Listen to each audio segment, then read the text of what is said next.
Buenas noches.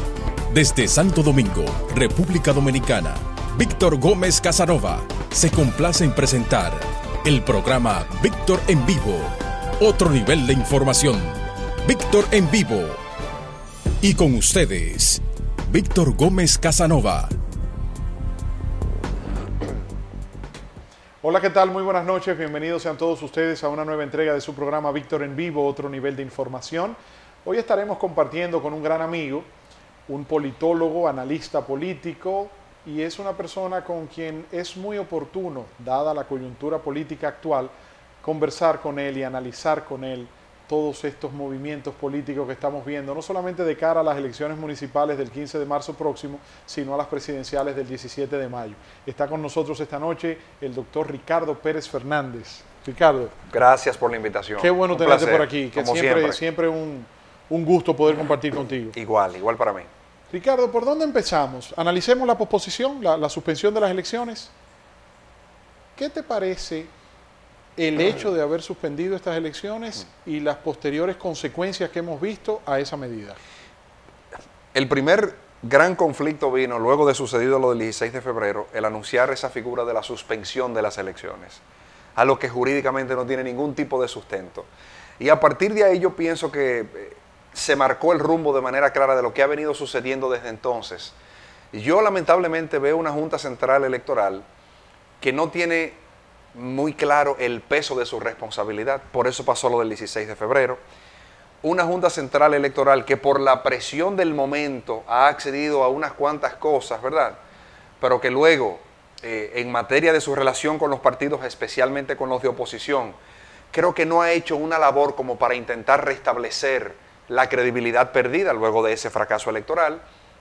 Y una Junta que amplios sectores de la sociedad continúa cuestionando, porque la verdad es que no hay mucha seguridad ni hay mucha confianza en que ahora este proceso del 15 de marzo sí se podrá celebrar sin ningunos inconvenientes importantes, en donde se puedan tener resultados creíbles y rápidos y que eso pueda ser una crisis superada. Te digo, lamentablemente, que lo sucedido el 16 de febrero a mí no me sorprende, no solamente por lo establecido de la OEA, que textualmente dice que la falta de preparación para esos comicios llamaba la atención poderosamente. No solamente por eso, sino porque la utilización de ese voto automatizado se quiso imponer en este país de manera muy accidentada. Digamos, de manera unilateral, aunque en principio los partidos políticos lo aprobaron, pero luego se hizo caso omiso a todo lo que se pidió que se agotara como protocolos incluso rutinarios al momento de implementar un sistema de voto automatizado en cualquier democracia. Nada de eso nunca se hizo.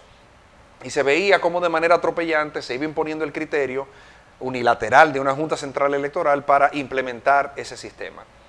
El sistema ya hubo una parte del, digamos, de entre los actores políticos nacionales que lo habían denunciado. 6 de octubre, las primarias del PLD. Leonel Fernández, un 3 veces expresidente, sale y hace una denuncia que en su momento debió de haber sido investigada con seriedad.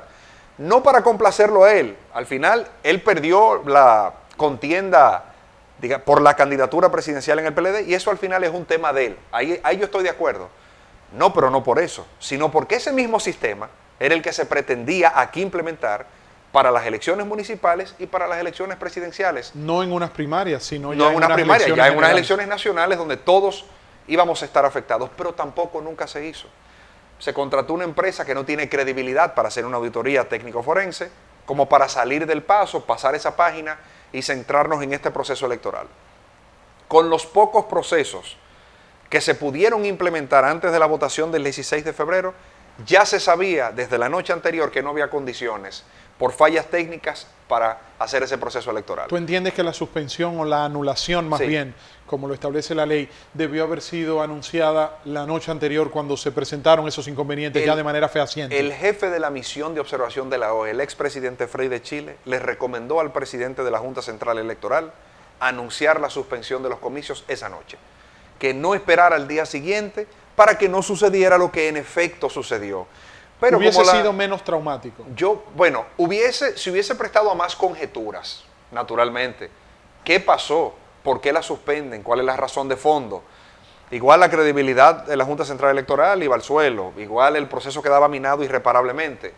pero hubiese sido más responsable de cara a la ciudadanía que se despertó temprano y salió de sus casas a votar, decirles que ya se sabía que había un problema técnico y las elecciones había que posponerlas. Sí, porque estuvieron reunidos todos los delegados políticos, los delegados técnicos. Tú que perteneces a un partido político, sabes bien que la conversación la noche previa se dio. Sí. Todo el mundo político claro, estaba ya informado de que muy probablemente esas elecciones no se iban a poder celebrar. Lo que pasa, Ricardo, que ahí el director de informática de la Junta, el licenciado Miguel Ángel García, y los propios magistrados pidieron el plazo de esas horas, entre las 12 de la medianoche y las 5 de la mañana, para resolver el inconveniente en los equipos que presentaban las dificultades, porque no fueron todos, pero en los que presentaron las dificultades, pero finalmente no se logró subsanar esa situación. No se pudo, y de hecho, los técnicos del IFES consultados no aconsejaban que se hiciera eso. Porque sabían de antemano que el tiempo no iba a ser suficiente. El tiempo no iba a dar, pero aparte de eso también, tampoco se presentaron a los recintos de votación a las 5 de la mañana, los que tenían que estar, llegaron tarde.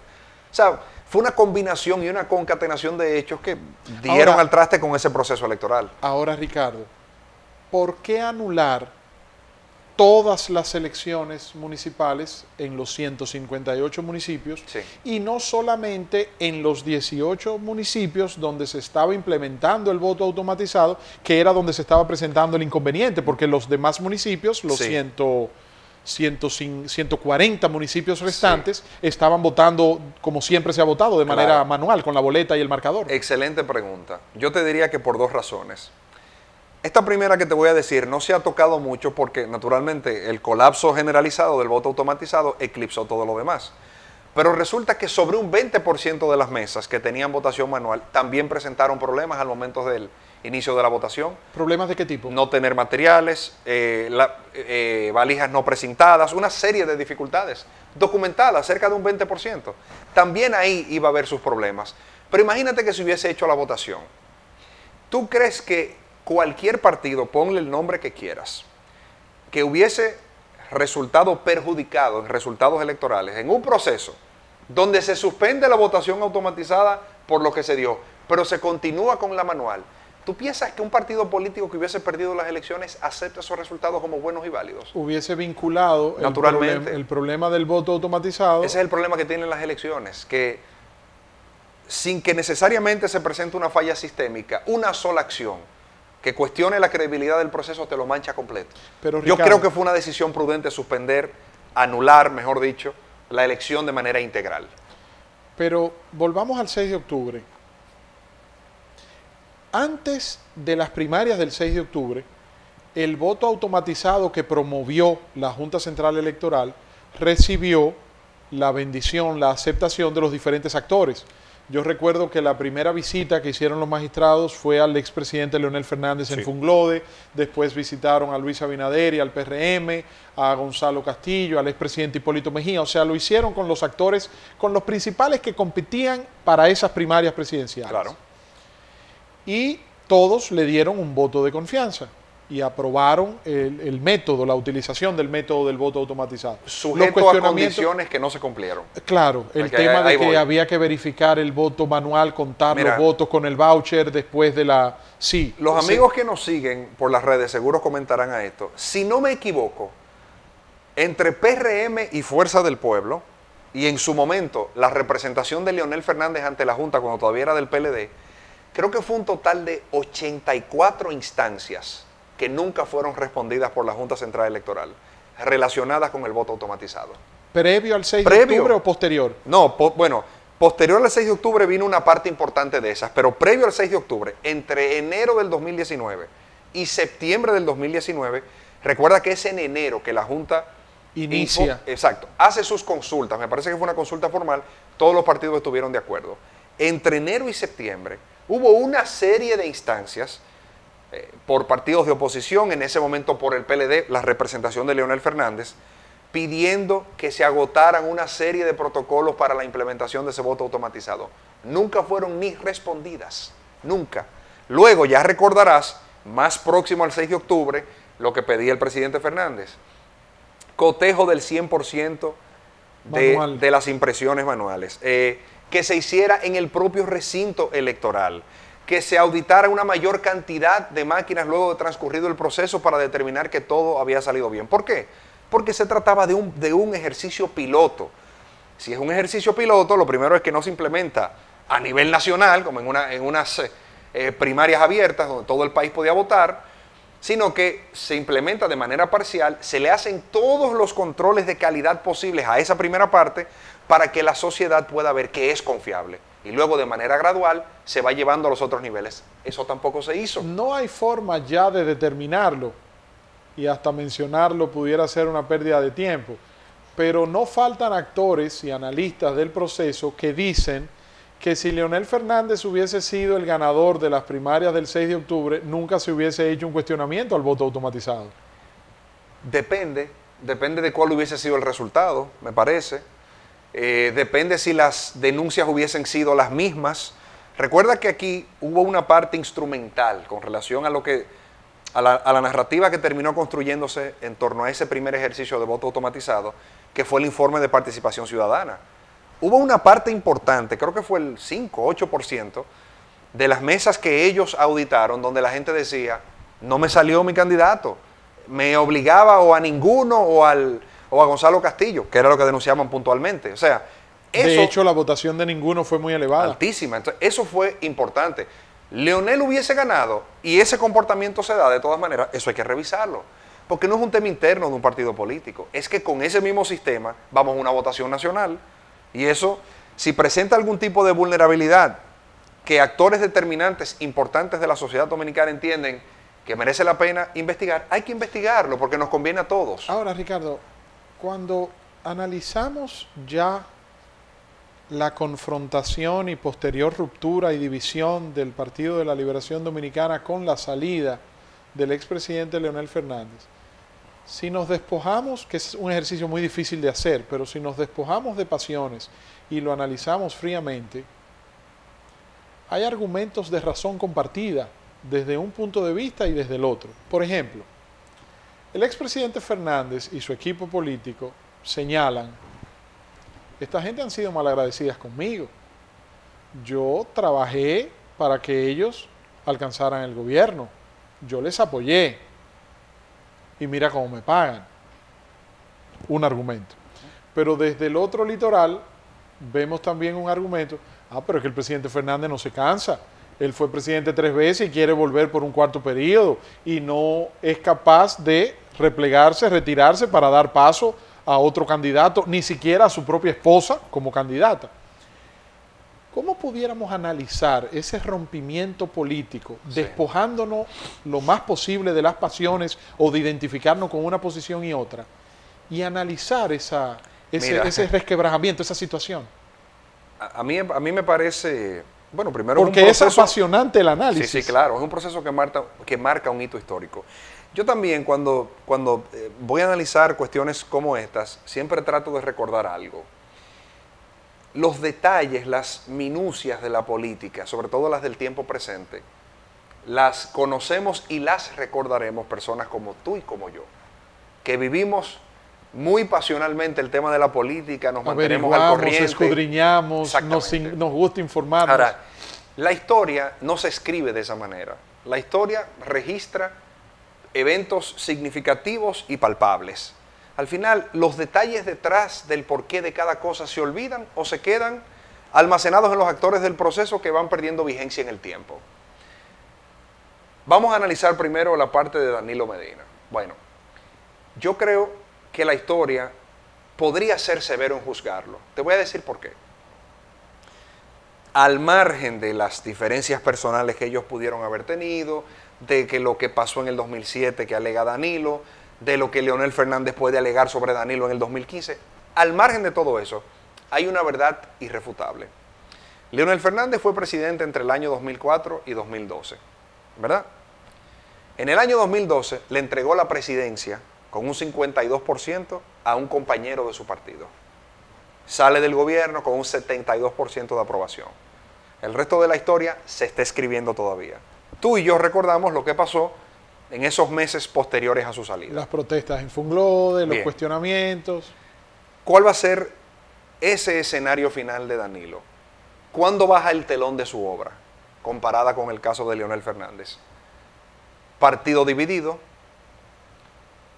probablemente le entregue el poder a Luis Abinader, y su nivel de aprobación hoy en día, según lo que vimos en la encuesta de Greenberg, por ejemplo, la tasa de rechazo del presidente Medina es hoy en día más alta que la de Leonel Fernández, que la de Leonel Fernández, que la de Hipólito Mejía, que la de Luis Abinader definitivamente. Solo Gonzalo Castillo lo supera, según Greenberg.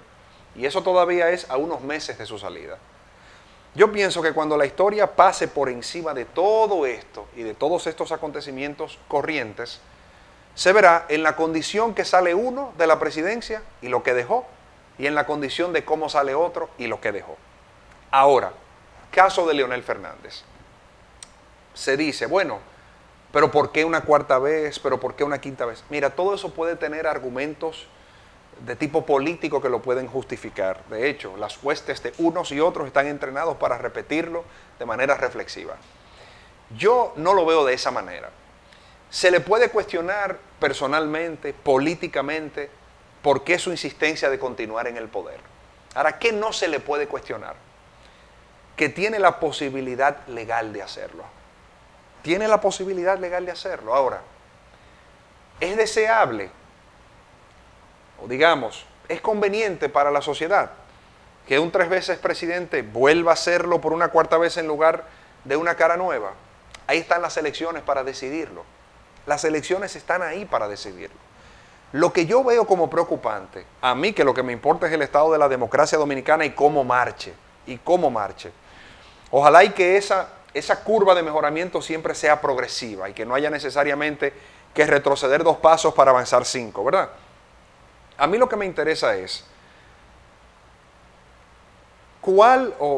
¿se puede justificar o comparar en la misma dimensión un político que intenta torcer las reglas del juego para beneficiarse y para intentar continuar en un ejercicio de poder que ya tiene que culminar? Merece ser comparado con otro que se le puede cuestionar de por qué quiere volver a la presidencia, cuál es su afán de ser presidente 4, 5, 6 veces las que fueran, pero que no ha hecho lo mismo que ese que está en este momento, de pretender perpetuarse y continuar de manera ininterrumpida en el poder. Aunque parezca que es una misma discusión, para mí son 2 cosas distintas, porque en una es una consideración política. ¿Debe de hacerlo o no debe de hacerlo? ¿Le conviene al país o no le conviene? ¿Tendría la viabilidad electoral o no la tendría? Eso es una discusión. Otra discusión es, ¿qué se pone en juego en la democracia dominicana? Cuando un presidente entiende que porque él tiene la popularidad, las reglas hay que modificarlas y hay que cambiarlas para yo continuar en la posición que estoy, porque la gente me lo pide. Bueno, muy bien, pero la democracia no funciona así. Hay reglas de juego establecidas. Porque no siempre, aunque suene contradictorio, se puede hacer todo lo que la gente quiere cuando la gente lo quiere. Para eso se necesitan normas como la Constitución. O sea que, desde tu punto de vista, partiendo, o sea, el desprendimiento que tengo de tu análisis es que si Danilo Medina está llamado a salir de la presidencia el 16 de agosto del 2020, hubiese sido más conveniente para él o menos traumático para él y para el país y para la democracia y hasta para el propio PLD que Leonel Fernández hubiese sido el candidato y perdiera las elecciones que haber ocurrido lo que ocurrió en la competencia interna de las primarias y que se vea un interés particular de parte de su equipo de apoyo político desde el gobierno en combatir a las intenciones de retorno de Leonel Fernández. Lo menos traumático y lo correcto debe de haber sido, número 1, que Danilo Medina jugara un rol neutral en la contienda interna del PLD, como lo jugó Leonel Fernández en el 2011, cuando Danilo compitió por la presidencia, por la candidatura presidencial. No, Leonel en su discurso dejó entrever que él no fue neutral, que él apoyó hasta un punto en el entendido de retirar a su esposa, incluyendo él diciendo que fue una de las decisiones más difíciles de su vida. Pero eso ya fue hacia el final, eso fue hacia el final. Al principio, cuando salieron todos los que quisieron salir, Leonel Fernández jugó un rol de neutralidad. Ya luego se presentó el caso de Margarita y sí, por una petición del comité político en pleno, él le pidió a ella que retirara sus aspiraciones porque la amenaza que había era de la desarticulación del partido si eso ocurría. De hecho, Danilo lo había dicho. O sea que se tomó esa decisión en ese momento. Mira las Bien. vueltas que da la vida. Mira y la hoy vuelta que entonces da la está vida. Margarita Exacto. apoyando a Danilo y no a Leonel. Así es. Pero fíjate entonces, no juega ese rol de neutralidad, primer punto, en la contienda interna del PLD. Luego en el 6 de octubre se alega, imagínate, hubo indicios para que por lo menos se investigara, no se investigó, que en esas primarias del 6 de octubre hubo un fraude, que en realidad Gonzalo Castillo no le ganaba las primarias a Leonel Fernández.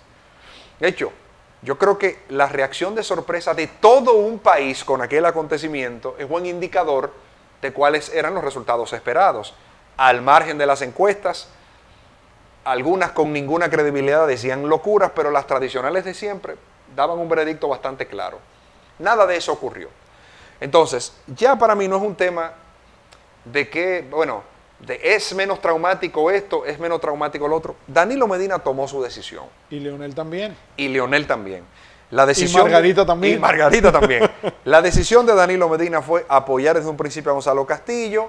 Si se dio el fraude electoral del 6 de octubre, que, insisto, hubo indicios de que hubo irregularidades, también tuvo alguna participación en eso por comisión o omisión.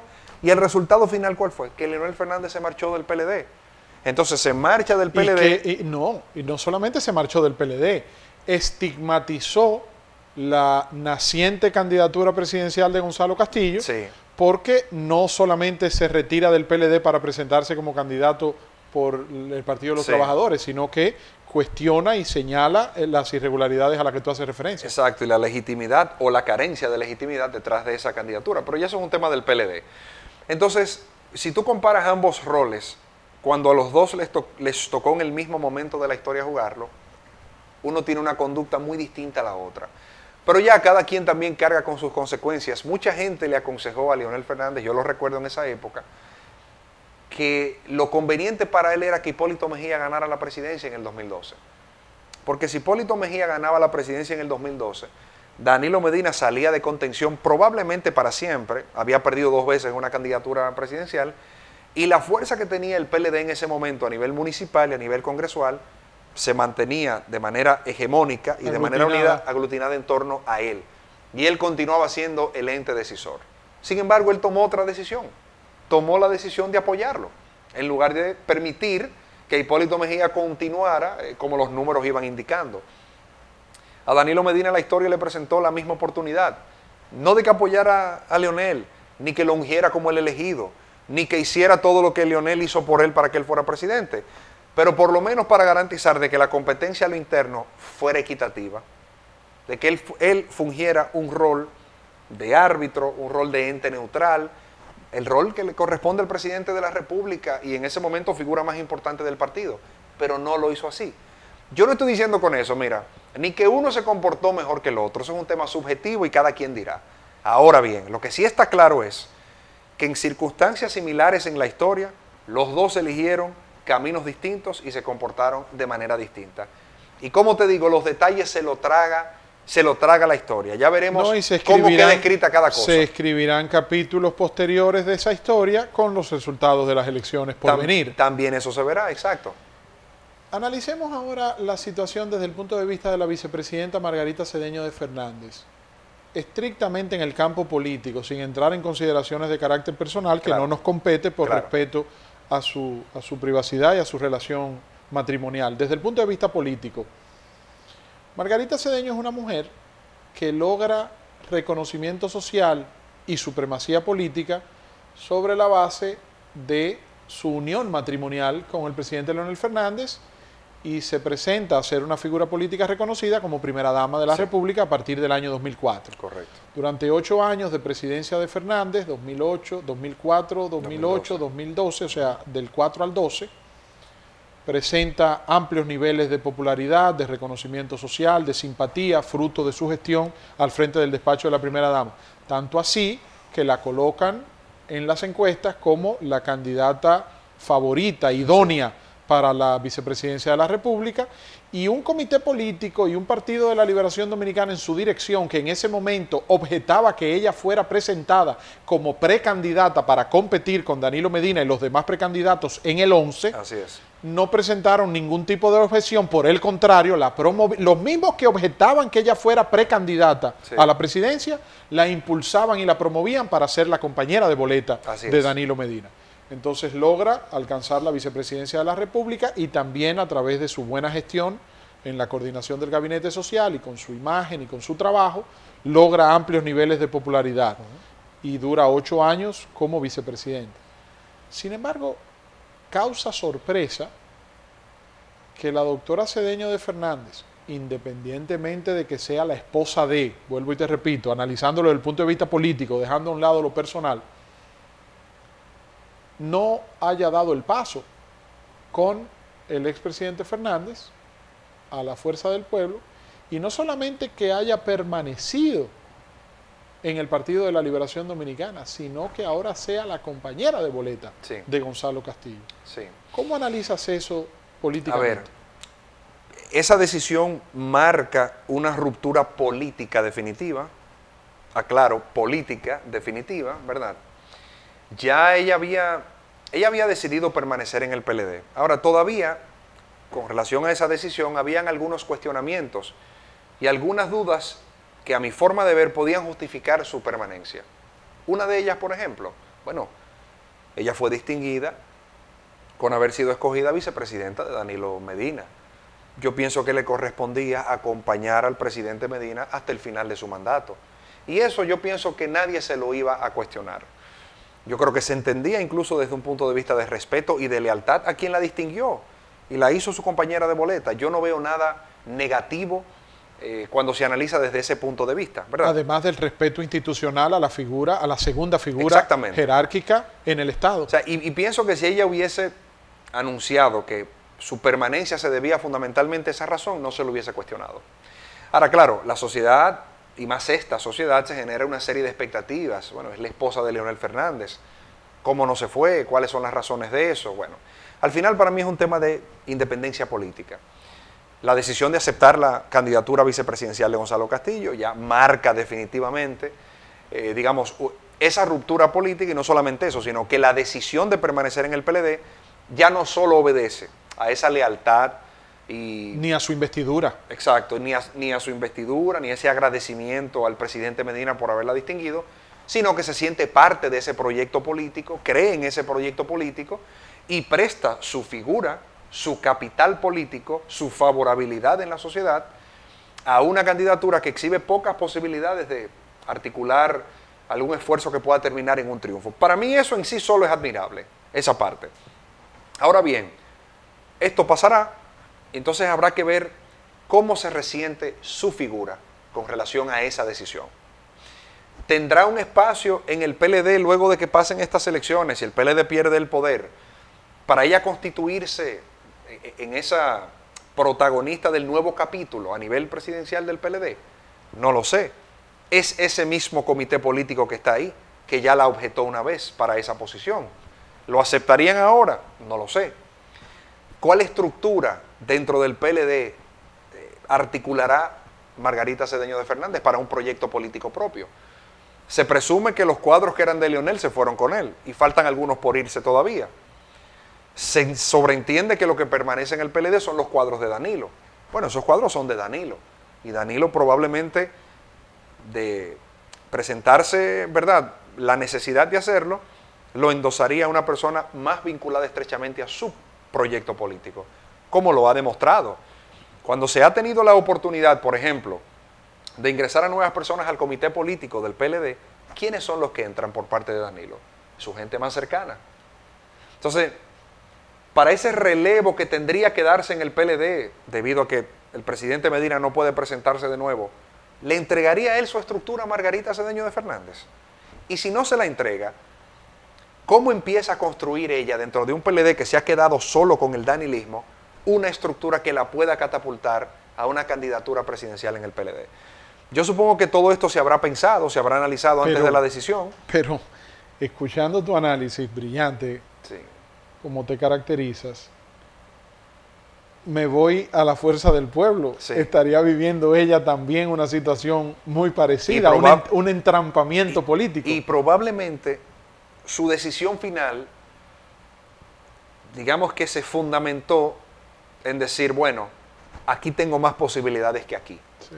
¿Tendrás razón en eso? No lo sé. Estoy presa en los dos lados, pero aquí las circunstancias me hacen tener más espacio, más posibilidades. Si el resultado final de ese ejercicio matemático político que ella tuvo que hacer en ese momento fue, definitivamente en el PLD tengo más posibilidades, habría que entender su decisión. Ahora, viendo cómo opera Danilo Medina en el ámbito político y el código de lealtad por el cual se rige Danilo Medina, me sorprendería bastante que la heredera de la estructura del danilismo sea Margarita Cedeño de Fernández. Eso me sorprendería mucho. Pero como se está viendo de todo en estos días, Víctor, y la política es tan cambiante, ya veremos qué pasa. Analicemos ahora, Ricardo, el tema de la investigación de la OEA y Sí. la auditoría que antes de ayer, se firmó para ellos dar respuesta a inquietudes que presenta la sociedad dominicana y los actores políticos sobre la suspensión de las elecciones, y también para en respuesta a las demandas y a las Sí. exigencias que en un momento hizo tanto el expresidente Fernández como el candidato Abinader del PRM. Sí. Y los demás partidos de Y oposición. los demás partidos de oposición. Sí.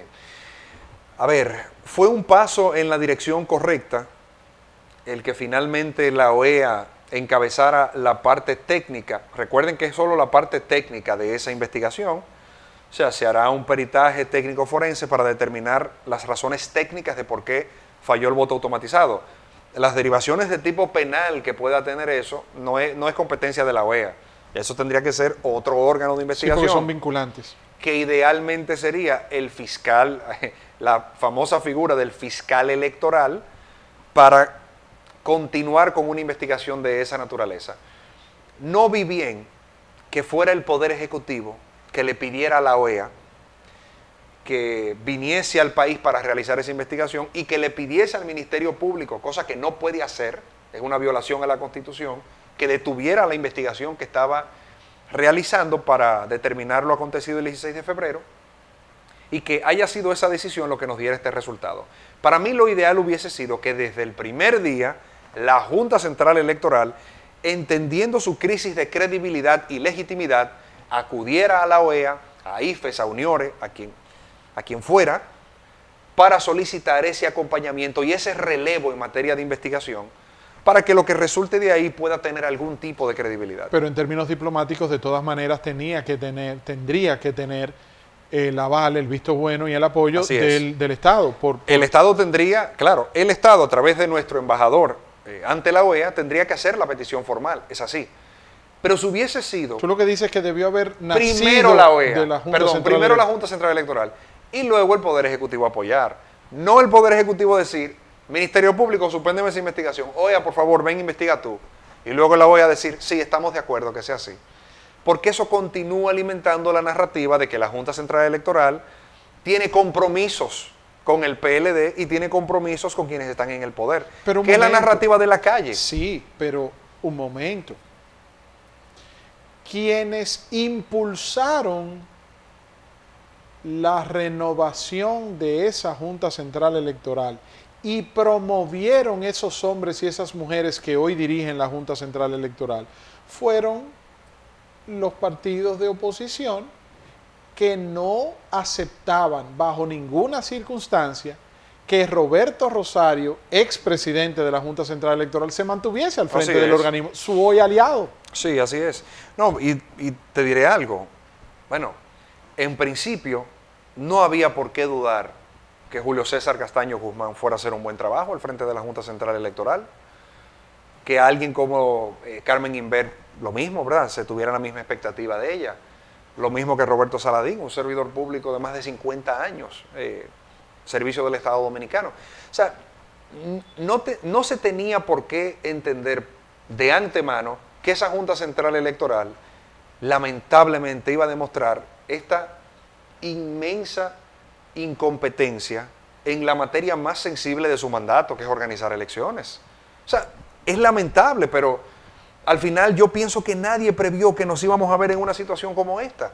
Óyeme, cuando tú ves que una institución como la Organización de Estados Americanos te pone por escrito en un comunicado que la falta de preparación para las elecciones del 16 de febrero era un asunto de magnitudes inconcebibles, óyeme, Víctor, es que la incompetencia para realizar su tarea más sagrada, que es la celebración de las elecciones, simplemente no se entiende ahí adentro. La convocatoria para el diálogo que está organizando el empresariado a través del Consejo Económico y Social, que ya ha recibido la confirmación de diversos partidos. Sí, fíjate, el CONEP ha tenido dificultades también para erigirse en ese ente que otrora lo ha sido, ese, digamos, mediador por excelencia de conflictos de gran escala a nivel nacional. ¿Por qué? Y se lo recalcan los partidos de oposición y los líderes y algunos líderes de la oposición. El problema es que cuando se pretendió lo de la reforma constitucional, por ejemplo, el CONEP nunca dijo nada. Entonces, ahí se planteó una crisis también a nivel nacional, y una crisis delicada. Recuerde que eso terminó con una llamada del secretario de Estado de los Estados Unidos. Y en ese episodio, de hecho, ni en la primera reforma constitucional del año 2015 para permitir la reelección del 2016, el CONEP nunca fijó posición oficial. Yo no estoy diciendo que tenía que fijar una posición en contra, ni una a favor, pero fijar una posición oficial, como la clase empresarial del país, nunca lo hicieron. Entonces, ahora que se plantea esta posición, algunos de oposición dicen, no, pero no vengas ahora a pretender tener legitimidad para mediar en este conflicto. Porque cuando se necesitaban de voces imparciales y de peso, para que se pusiera en perspectiva y se alertara sobre lo que aquí iba a pasar, con esa tercera reelección pretendida, ustedes nunca dijeron nada. Y ahí está ese tema planteado. Otra dificultad planteada, bueno, el problema es que el Consejo Económico y Social, lo comentábamos fuera del aire, está adscrito, es un órgano consultivo del Poder Ejecutivo adscrito al Ministerio de la Presidencia. O sea, el que coordina el CES es el ministro Gustavo Montalvo. Entonces no puede ser que el CES sea el centro, ¿verdad?, que coordine este esfuerzo de diálogo cuando es un órgano que está adscrito a la Presidencia de la República. Lo ideal hubiese sido, ¿verdad?, que un ente que no tuviese que ver ni con política ni con el Estado pudiese ser el que aglutinara y organizara ese diálogo y todos los demás participaran en condiciones iguales. Pero no que el anfitrión del diálogo sea una institución adscrita al Poder Ejecutivo. Por eso la posición del expresidente Fernández. Por eso la posición del expresidente Fernández, correcto. Ricardo, ¿cómo analizar los vaticinios de resultados de las elecciones municipales? Sí. El PLD, sus partidos aliados y el bloque progresista dan por un hecho que resultarán vencedores de esas elecciones por un asunto, al decir de estos actores, de la fortaleza de la estructura, de la capacidad de movilización, del manejo y la organización de recursos humanos, económicos y de estructura política para convertir las simpatías en votos, y el fortalecimiento de la estructura política PLD y aliados. El PRM, por su parte, se atribuye también vaticinar un triunfo de parte de ellos como opositores porque no alegan lo mismo, no hablan de la fortaleza de la estructura política ni de recursos, pero sí el montarse encima de la cresta de la ola, claro, de estos cuestionamientos y de estas debilidades que han surgido, que evidentemente que les ha favorecido más a ellos como opositores, sí, que a los candidatos del gobierno. ¿Cómo vaticinas tú los resultados de estas próximas elecciones municipales y la relación que pudieran guardar para las elecciones presidenciales? En un escenario como este, el que está en una posición cimera siempre lleva las de perder. Y te digo por qué. Para mí, de este proceso electoral, dos partidos salen con una narrativa de éxito relativo que, si la saben manejar comunicacionalmente, les puede granjear grandes frutos. Uno de ellos sale con una narrativa difícil de colocar y que, si no se hace inteligentemente, podría dar la señal de que viene en caída libre. Y voy caso por caso. PRM. PRM está llamado a ser el gran ganador de este proceso. ¿Por qué?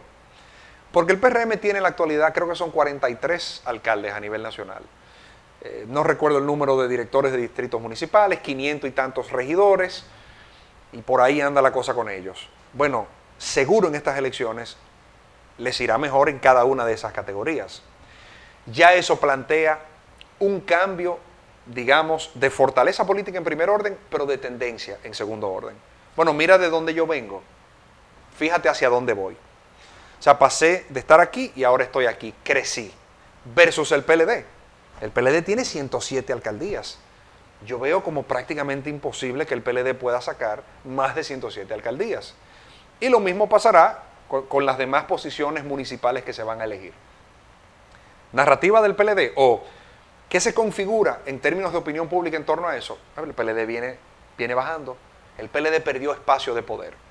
¿Cómo se proyecta eso hacia las elecciones de mayo? Bueno, si los adversarios lo saben utilizar bien, es un partido que viene en caída libre. Y es el discurso que hay que construir. El tercer gran actor, o el tercer actor de principalía en este proceso, será la Fuerza del Pueblo.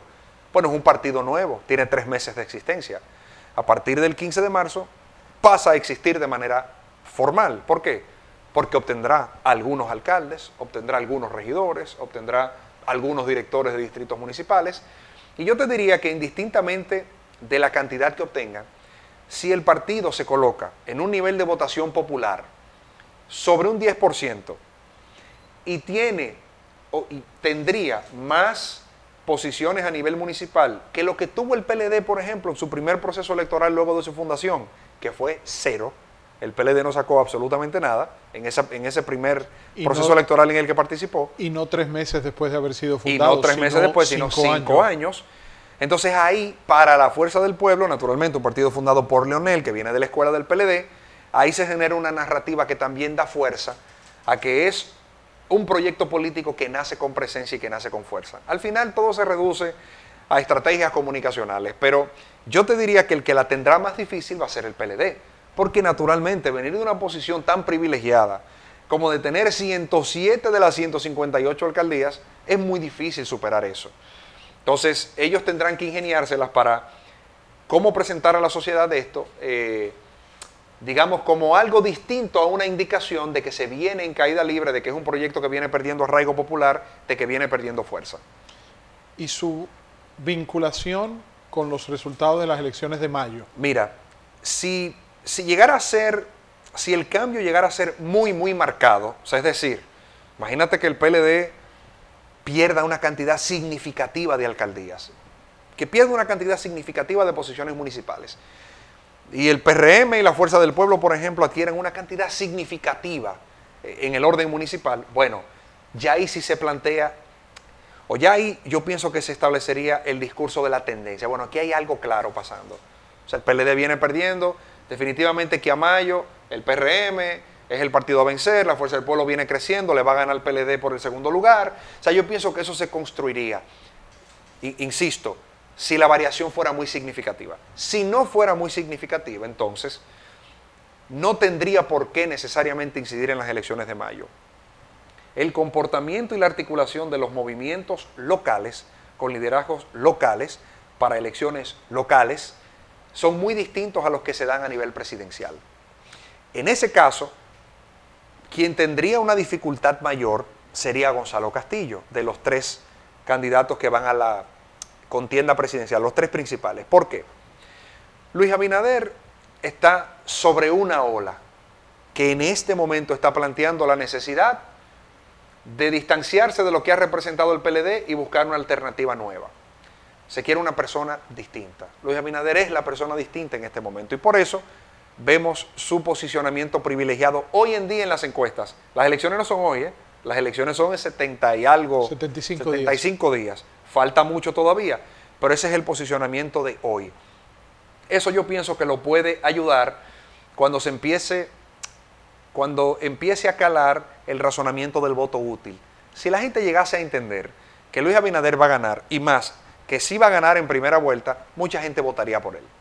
Ahora bien, si se va viendo con el tiempo que el comportamiento no necesariamente indica, el comportamiento numérico en encuestas no indica que eso es una victoria que se tiene segura, bueno, ya ahí naturalmente el escenario será otro.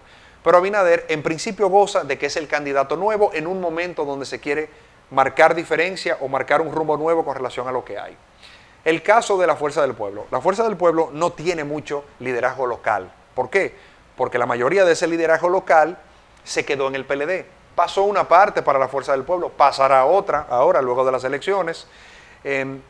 pero a nivel local no tiene la fortaleza que naturalmente tenía Leonel en el PLD. Ahora, a nivel nacional, la figura del presidente Fernández sí es una marca que tiene mucho peso y es una marca que tiene mucha posibilidad de construir un proyecto con fuerza. Ahí sí se da. En el caso de Gonzalo Castillo pasa lo contrario. El PLD sí tiene liderazgo local fuerte, sí es una marca local con una fortaleza importante, y creo que lo veremos en los resultados del 15 de marzo, probablemente sea el partido que saque más alcaldías de todos, aunque menos que las que tiene hoy en día, pero a nivel presidencial tienen una figura, número uno, que los propios PLDistas no se sienten muy identificados con ella, número dos, que la sociedad dominicana todavía no se ha tomado en serio, número tres, que no se le ve en la misma dimensión de la competencia como se le ve a Luis Abinader y se le ve a Leonel Fernández. Y prueba de eso es, por ejemplo, un detalle muy sutil, como que el día de las elecciones del 16 de febrero, al momento de tomar la decisión de suspenderlas, el presidente de la Junta llama al presidente de la República, Danilo Medina, llama a Luis Abinader del PRM, llama a Leonel Fernández de la Fuerza del Pueblo y no llama a Gonzalo Castillo. No lo llamó. O sea, Gonzalo Castillo hoy en día no es relevante en la discusión política. Y si eso continúa pasando, esa fortaleza local del PLD no necesariamente se va a traducir en una fuerza que impulsará a nivel presidencial a una figura con tantas dificultades como las que presenta el candidato del PLD, Gonzalo Castillo. Esa es mi lectura del proceso hoy en día. ¿Cómo visualizas el papel de los nuevos exponentes en esta contienda, en este proceso? Sobre todo en los centros de mayor votación, en las ciudades más importantes. Tenemos un Abel Martínez en Santiago, tenemos un Luis Alberto Tejada, Manuel Jiménez en Santo Domingo Este, tenemos Carolina Mejía, Domingo Contreras compitiendo por la alcaldía de la capital. No te menciono a don Johnny Ventura porque, tal y como te hacía en la introducción de la pregunta, nuevas figuras. Sí. Tenemos casos, por ejemplo, como el de Omar Fernández, hijo del expresidente Fernández, aspirando a ser diputado por aquí en la circunscripción número 1, Farideh Raful y Rafael Paz aspirando a la senaduría de la capital. ¿Qué opinión te merece esta nueva generación participando como exponentes? Excelente. Ojalá y más se animaran. Ahora, ¿por qué esos han calado en esas demarcaciones que mencionas y no ha pasado lo mismo en el resto del país? Mira, esos proyectos políticos te indican de manera clara dónde vive la clase media en República Dominicana. La clase media en todos los países es una clase que no se casa con marcas políticas, que no tiene identificación partidaria ni con figuras electorales duraderas, es decir, puede variar en el tiempo, y es una clase política que está siempre dispuesta a darse la oportunidad de conocer algo nuevo. No es una clase social que le teme al cambio. Mientras que por debajo de la clase media sí se da que esa clase sociopolítica es más conservadora, le gusta más lo que conoce, cambia menos de preferencia partidaria, no le gustan mucho los candidatos nuevos, necesita o se siente más cómoda con gente con experiencia. Entonces, el hecho de que esas candidaturas estén surgiendo en los centros urbanos de la República Dominicana, donde se concentra la clase media alta, y que no esté pasando en otras partes del país, me dice que esa teoría, que ha sido comprobada en todo Occidente, también se cumple en el caso de la República Dominicana. ¿Tú entiendes que la conformación del nuevo gobierno sea...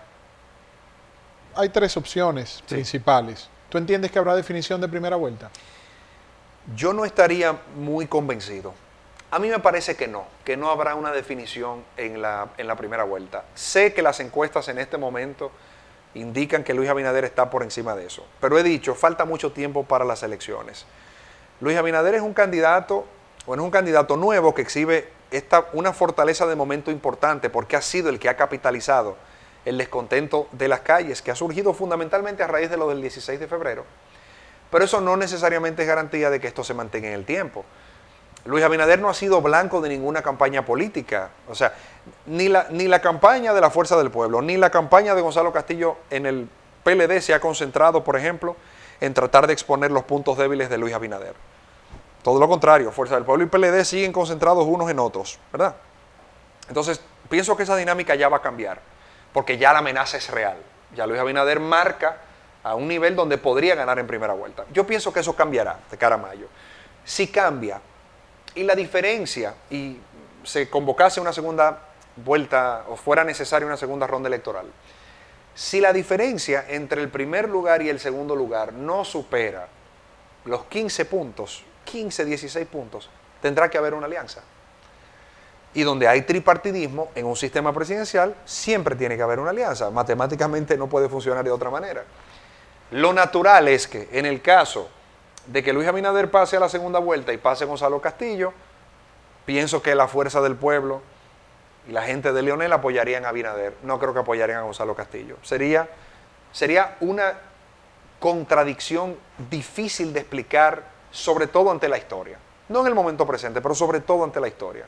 Porque irse del PLD por renegar y no creer en nada de lo que estaba sucediendo en el PLD para luego apoyarlo, bueno, sería un acto de incongruencia que tendría grandes consecuencias históricamente hablando. En el caso de que pase Luis Abinader y que pase Leonel Fernández a una segunda vuelta, a mí se me hace difícil pensar que aún con un mandato directo del presidente Danilo Medina, que es el líder de ese PLD de hoy en día, llamando a los PLDistas a que voten por Luis Abinader, a mí se me haría difícil entender o creer que un PLDista, donde vea la cara de Leonel Fernández, no votaría por él. Se me hace difícil creerlo. Naturalmente son conjeturas, son hipótesis, habrá que ver si se da ese escenario. Pero hoy en día creo, a pesar de lo que dicen las encuestas, que es altamente probable que sí haya necesidad de una segunda vuelta para definir quién es presidente en el año 2020. Ricardo, muchísimas gracias. Gracias a ti, gracias a ti. Encantado como siempre compartir contigo y escuchar tus análisis, puntos de vista y opiniones sobre la situación política actual.